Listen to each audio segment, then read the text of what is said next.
আমাদের দক্ষিণ 24 পরগনা জেলার গোসাবার ছেলে এই যে Delhi cyber crime police station Delhi north West, বুঝতে পারলেন না, এই তারিখে হাজির হও। এই যে নোটিশটা দেখছেন গোসাবা দক্ষিণ 24 পরগনা 74 73 না 33 70, বুঝতে পারলেন না। এই হলো এই মামলা হয়েছে এফআইআর নাম্বার 85/2024 আর 25/12/2024 318 বিএনএস। এই যে ব্যাপার স্যাপার নিউ দিল্লি, এই যে নোটিশটা দেখছেন, এই বিষয়টা যদি আপনি শোনেন হেসে মরে যাবেন বা দুঃখে কষ্ট। দক্ষিণ 24 পরগনা গোসাবার একটা ছেলে লোন নিবে বলে বিভিন্ন রকম কাগজপত্র জমা দেয়। ওই কাগজপত্র জমা দিতে গিয়ে লোনও পেয়েছে বেচারা, কিন্তু তার কাগজপত্র জমা দিয়ে বিভিন্ন রকম টাকা পয়সা তার অ্যাকাউন্টে ঢুকিয়ে দিয়েছে। কার টাকা? এই যে দিল্লি থেকে নোটিশটা এসছে, আমাদের উকিলবাবু গেছে এই নোটিশ নিয়ে, কি ব্যাপার, ক্যা হুয়া, कैसे हुआ, क्यों हुआ, কখন হুয়া। এই নোটিশ নিয়ে যখন আমাদের উকিলবাবু জিজ্ঞাসা করতে গেছে ক্যা হুয়া, কিউ হুয়া, কখন হুয়া, কিভাবে হুয়া, এইসব যখন জিজ্ঞাসা করছে, তখন যে নামটা উঠে এসছে যেটা কার টাকা চুরি হোকে মেরা অ্যাকাউন্ট মে ঘুষ গিয়া। তো দিল্লির মাননীয়া বর্তমান যে এখন ইয়ে হয়েছে, আগে তো মাননীয় কেজরিওয়াল সাহেব ছিলেন, এখন মাননীয়া কেউ আছেন, উনার বা মন্ত্রী পরিষদের হেড বলুন বা রাজ্যের প্রশাসনিক প্রধানের হেড বলুন, তার কোনো রিলেটিভের টাকা এর অ্যাকাউন্টে চলে এসছে। বলেন জানটা কয়লা হয় না, বুঝতে পারলেন না। পারলে তো উকিলকে ধরে রাখে, দাঁড়া बेटा बॉस, नहीं हम वकील है, ठीक है आप बैठिए, पैसा में चोरी कर लिया, गोसाबा का आदमी का अकाउंट में कैसे पैसा गया।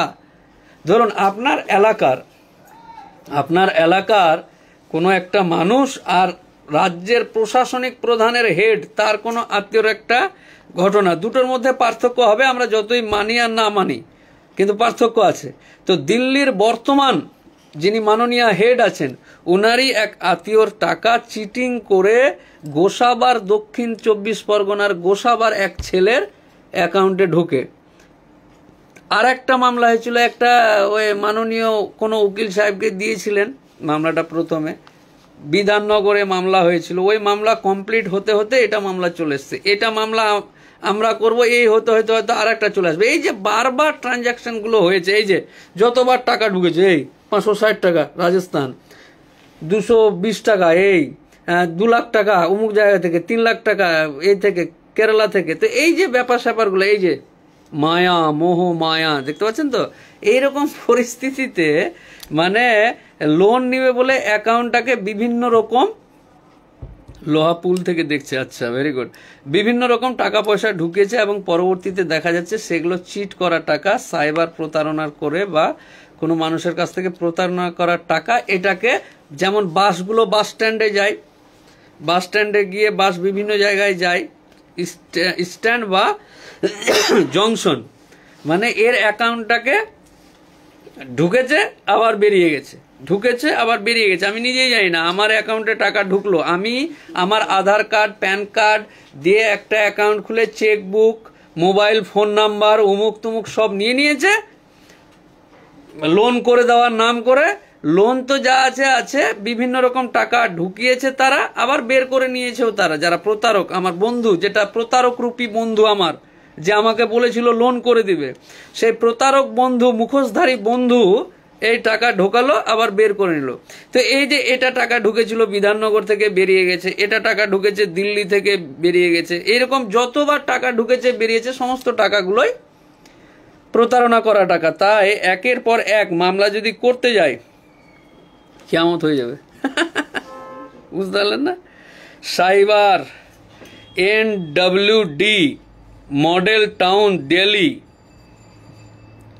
11/3/09। বাপ রে বাপ, বুঝতে পারলেন ব্যাপার স্যাপারগুলো?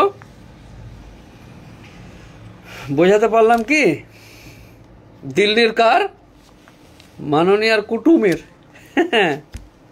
মাননীয়ার কোনো কুটুম হলো। এবার পুলিশও হাসছে যে কিসকা মামলা লেগা। আরে বাপ রে বাপ, আপনি নেই জানতা है, যদি জানে যে এরকম খবর এসে তাড়াতাড়ি করে চলে আসবে। এই প্রচুর চাপ আছে, ইসকো পকড়াও, ইসকো ধরো।